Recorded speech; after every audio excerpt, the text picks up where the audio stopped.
Good morning student. जैसा कि आप सभी जानते हैं हमारी ऑनलाइन कक्षाएं चल रही हैं। आज हम कक्षा 8 विषय सामाजिक विज्ञान पाठ हमारा दूसरा है। दूसरा अध्याय है। पाठ का नाम है व्यापार से साम्राज्य तक कंपनी की सत्ता स्थापित होती है। तो इसमें व्यापार से लेकर साम्राज्य की जो सत्ता स्थापित होती है उसके बारे में बताया गया है। तो मैं आपको बता देता हूँ कि हम थोड़ा सा फ्लैशबैक में जाएंगे, थोड़ा सा पिछले मुगल साम्राज्य की ओर जाएंगे। मुगल साम्राज्य में मैं आपको बता देता हूँ जो अंतिम मुगल सम्राट जो था हम उसकी लेते हैं। जो सबसे शक्तिशाली था उसका नाम था औरंगजेब। औरंगजेब की यदि हम बात करें, इसने लंबे समय तक जो है राज्य किया और इसने जो है दिल्ली सत्ता को जो है संभाले रखा।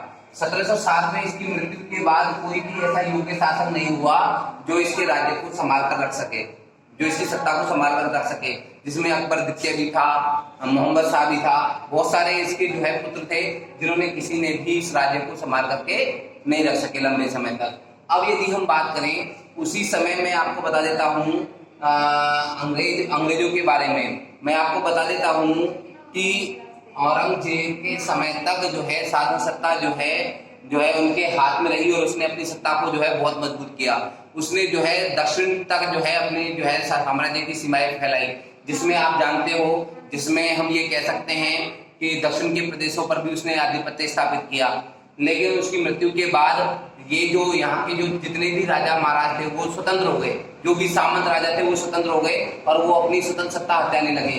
तो उस समय एक ऐसी शक्ति का उद्भव हुआ जिसे हम अंग्रेज कहते हैं। अंग्रेजों का जो है आगमन जो है हमारे यहाँ पर हुआ।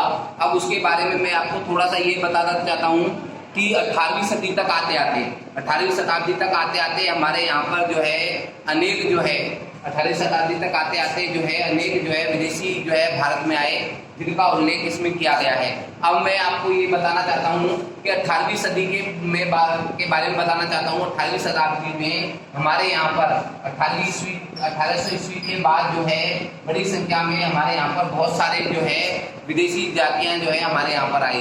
तो इसमें अगला जो हमारा टॉपिक है उसके विषय में मैं आपको बताऊंगा। हमारा अगला टॉपिक है पूर्व में ईस्ट इंडिया कंपनी का आना। पूर्व में ईस्ट इंडिया कंपनी का आना।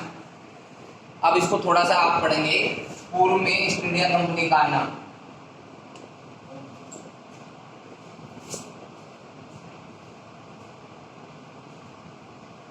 कंपनी का आना, कंपनी का आना, ये हमारा अगला टॉपिक है। तो मैं आपको इसमें बता देता हूं कि 1600 में आपको मैं बता देता हूं। अब हम चलते हैं थोड़ा सा, जिस दिन मैं आपको बता रहा था 1600 में। देखो 1600 में हमारे यहाँ पर मुगल साम्राज्य में जहांगीर का शासन था। 1600 ईस्वी में दिल्ली में जहांगीर का शासन था।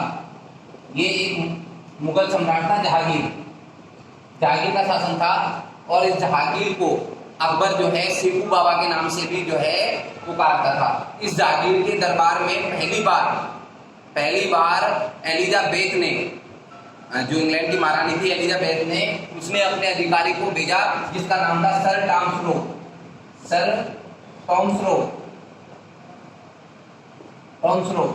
ये भारत जो है उसके दरबार में आया और उसने दरबार में आकर के जो है महाराज से जो है व्यापार करने के लिए जो है इजाजत मांगी।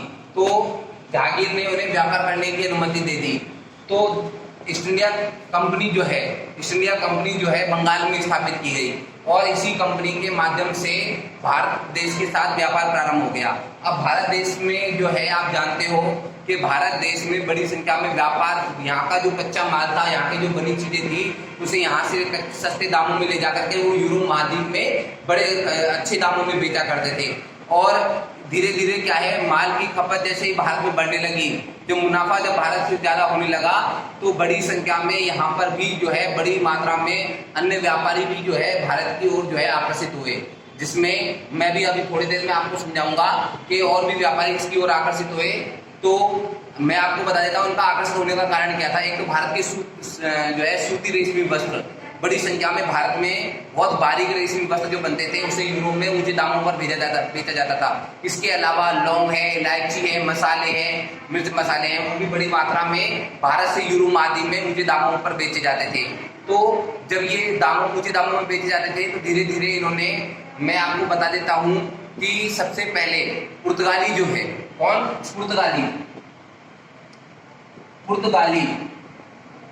पुर्तगाली जो है हिंद महासागर के माध्यम से भारत की ओर आगे बढ़े, जिसमें आप नाम आता है वास्को डी गामा।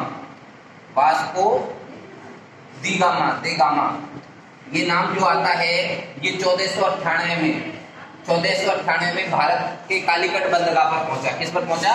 कालीकट बंदरगाह पर पहुंचा और उसने भारत की खोज की। क्या की? भारत की खोज की। वास्को डी गामा 1498 में भारत पहुंचा हिंद महासागर के माध्यम से, और उसने जो है कहाँ पहुंचा? कालीकट बंदरगाह पर पहुंचा और उसने भारत की खोज की। अब जब उसने भारत की खोज कर ली तो भारत में बड़ी संख्या में भारत का व्यापार जो है यूरोप महाद्वीप के साथ होने लगा। तो उसी बीच भारत में 4 और जातियां आई, मैं वो आपको बता देता हूँ। देखो कौन कौन सी? पुर्तगाली,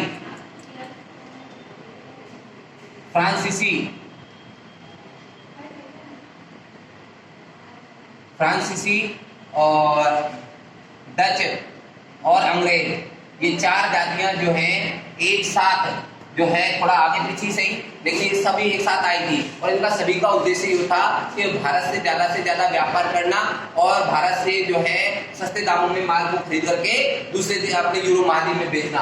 तो इन सभी ने अपना साम्राज्य स्थापित करने के लिए, उन्होंने देखा कि भारत में बड़ी धन संपदा है, तो इन्होंने अपना साम्राज्य स्थापित करने के लिए संघर्ष किया।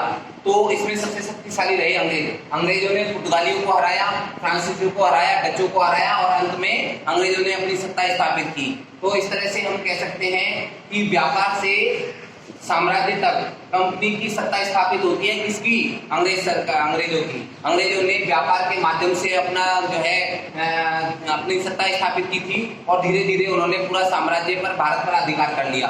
आज के लिए इतना ही, अगले अध्याय में हम थोड़ा और आगे पढ़ेंगे। धन्यवाद।